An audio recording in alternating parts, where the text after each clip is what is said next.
It's that time again. It's the podcast that takes your personal and professional life to a whole new level. Whether you're selling a product, selling a service, or selling yourself, one thing is for sure. You're always selling for life.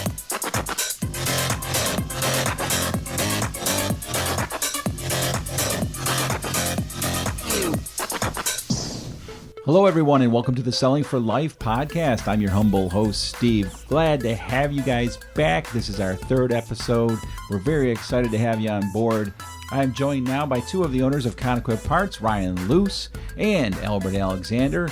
Hey, this is Al, your pal. Oh, Hey, this is Ryan. how are you guys doing? How was your week? It's been good. I was on vacation last week and got back to a busy Monday. Got some projects accomplished around the house. So that was fun and exciting. Yeah, what kind of projects did you have, Ryan? I cleared some brush in one of my fields, built a flower box and some stairs for my wife. All right. Didn't get the tree stand up that I wanted to get up, but we're still working on that one. Hunting season is right around the corner. Yeah, we got just about 8 weeks. Holy So I got to get it done, get the food plot in. All right. Al, how about your week? You know, Ryan, when you said Oh, you put in your flower box, Yes. I thought that was a euphemism for something that I didn't want to know about. No, there was no euphemism there. It's literally a box to put flowers in. this is a PC-free zone. If you are easily offended, you should probably hit your stop button now. Would you guys agree? Yes. Yes. Thanks for specifying that, Aldo. I appreciate that. Al, how was your week? My week was fabulous. I was in a family reunion over the weekend, and boy, we had a real good time. We had to slip and slide down a hill made out of tarps. We rednecked it with like a cardboard duct tape competition and making boats on a pond. Mm-hmm. Cardboard and duct tape only. Nice. Someone actually got disqualified for using other materials. Okay. You know, that's a Johnson family for you. My wife's family. Yep. Yeah. All right. Well, sorry I wasn't there. Sorry I wasn't there to help you build your stairs, and sorry I wasn't there for the fun that you had, Al. Yeah, we had a good time. My week's been awesome. What did I do? Okay. Oh, I played golf, and I beat Mauricio. Beat him by 9 strokes on 9 holes. I don't believe that. I didn't believe it either. For those who don't know, Mauricio's from Honduras, loves golf, and has beaten me 19 out of 22 times now. As he should. You're old. But I beat him. Of course, he was playing in sandals, had to rent clubs, and You tied one arm behind his back? he had one arm tied behind his back. That's correct. All right, enough wasting everybody's time. Let's go right to our topic. It's the topic of the day. And the topic is fake it until you make it. Fake it till you make it, You guys have heard that expression before, fake it till you make it, right, Ryan? Oh, yeah? Ryan, where's it that you heard that? Do you remember? Oh, I don't remember. I know I was thinking about it myself, but I heard it from a lot of different speakers or, you know those consultants type of concepts or books. I think even a couple books. I mean, fake it till you make it. It's all over. I think I may have heard that from Don't say it. coach in high school for sports. I thought you were going to say my mom. No, I'll leave. I was going to leave your mom out of this podcast, but since you brought her up already, Steve. A preemptive strike by me. Yeah, on his own mom. Steve's mom says fake it till you make it. I love you, Aunt Sue. Woo! There we go. Insert sound effect here. All right, so fake it till you make it. I'd have to say personally, I tried the fake it till you make it. I know the concept that they're trying to say you put on the suit before you're the actual president, but wear the suit like you are. Mm-hmm. And the concept of, putting in these actual activities or strategies and, even when you don't have the success, act like it. I get the concept, but I don't know if you could it doesn't carry anything to, real authenticity for my standards. Mm-hmm. What about you?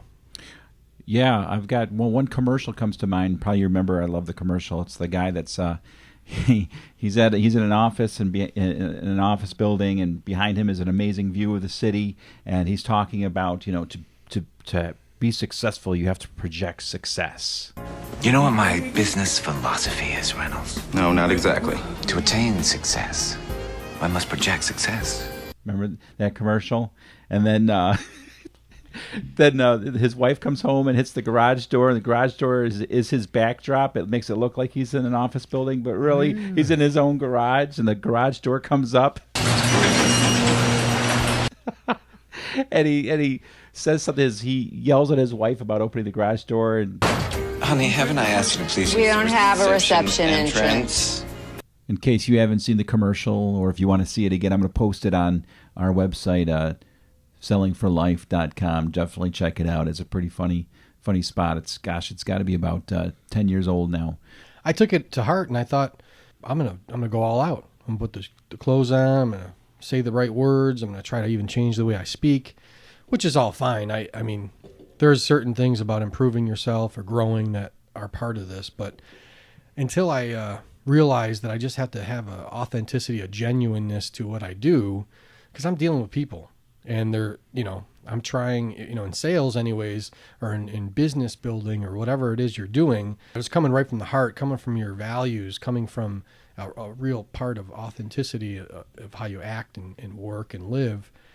It comes across much better. I think the idea of saying I'm going to fake it, just, people can tell. Mm-hmm. And I'd rather just be myself. So for a while, I did that faking thing, and people were just passing me by, and it was just peeing me off. I wanted what they had, but it was like they were living their success, though, in all aspects of their life, I figured. I looked at the people that were really doing something, and they were the same person, whether they were in the office or they were at home or wherever they were. And then I realized, like, oh, there's a little bit more to it. I was missing the authenticity. I was missing the genuineness of what I do. So even a few years ago, we started adding more and more people at ConEquip. I learned this years ago, maybe 20 years ago. So when we were doing ConEquip and we're building it up and what now with Ben and Ryan, our processes and training and our motto even, they just didn't seem like enough. It didn't help each person that came in and joined our team to live out this goal of what we wanted as business owners. Like, we were trying to scale, we were trying to like reproduce ourselves, and there was something missing between giving the process, the training, the motto, the whatever we could give them as tools. There was something missing. And it wasn't them. It was just that we needed to add a little something into it. Do you know what that was, Ryan? Core values. Core values. Yeah, it really was. It was interesting. Like, I think we both heard this podcast, or I heard it, and something, or the idea was like the owner of Zappos. You ever heard of Zappos? Yeah, they're the lighter for like lighting fires. That's Zippo. Oh, okay. Mm-hmm. But Zappos is like shoe sales online. Take the world by storm. Okay, come on, Steve. So they were talking about this podcast is brought to you by Zappos. Drama-free customer service 24/7. Zappos.com. Let me say it again. Okay. Zappos. They were talking about core values. Yeah. Key component of scaling their business, and it like clicked. I'm like, oh, that could be what's missing. Mm-hmm. We're getting all the stuff, and man, me and my homies, we got values. So why not, we could pick some, bring some consistency to everybody's choices. You ever been in a situation, Steve or Ryan, where, you're helping somebody, you're training them, you're pouring your life into them, they start thinking how you think. And that's the best way to scale, is to get everybody thinking the same way for the benefit of the customer or the benefit of the goal, and that's kind of what it did. Yeah, because I think that was our biggest challenge as we were growing, is taking the three of us and putting our values on our management and on our staff. Mm-hmm. And we've had a real big focus the last 3-4 years on helping people make the same decisions that we would make. And the only way to do that is to put these values into them, put the values into the culture, so that any decision that they face, they just have to look at the values on the wall and say, okay, it meets X, Y, and Z of our core values. This is the decision that Al, Ben, or Ryan would make, and this is the way we're going to go. And we can defend that decision because we followed these core values. So we've got somebody listening, let's say, to this podcast, and they are convinced. I mean, they're in a career, and they're and the impetus of their career is fake it till you make it. I'm in a job now where, what else do I got to hang my hat on right now is faking it till I make it. What do you say to somebody that might be living their life by that right now? I want to say there's some things that you can fake as long as your attitude and your core values are there.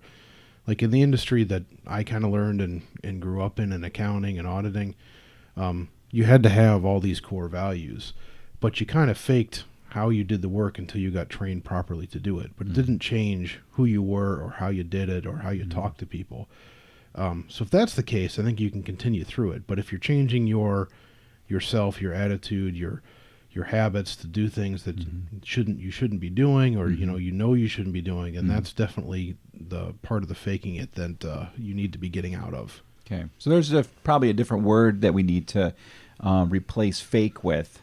So faking it, as Al said earlier in the very beginning, it's kind of a sentiment. It's an idea, a thought process, and it has some merit. But like what you just said, if you're a poser at your job. I like that word. If you're a poser, I mean, there's one thing about being taught and trained and apprenticed, faking it till you make it. But if you're posing and you're changing your attitude, your lifestyle, all that kind of stuff, then that's where you got to get out. And I think you'll know because you'll have that gut-wrenching feeling that you're just not where you should be. You're not doing what you should be doing. But obviously the results will probably show, or lack of results, when you're not doing what you should be doing, and that the faking part is just not going to be enough. Yeah, I agree. Like I said, I experienced it myself. There was almost a spinning wheels feeling. Like I said, people were passing me by. I'm wondering why. I'm wondering what it was. And I was just showing up and, just trying to go through the motions. So our listening audience right now, they're just holding their breath. So now we're going to reveal the core values.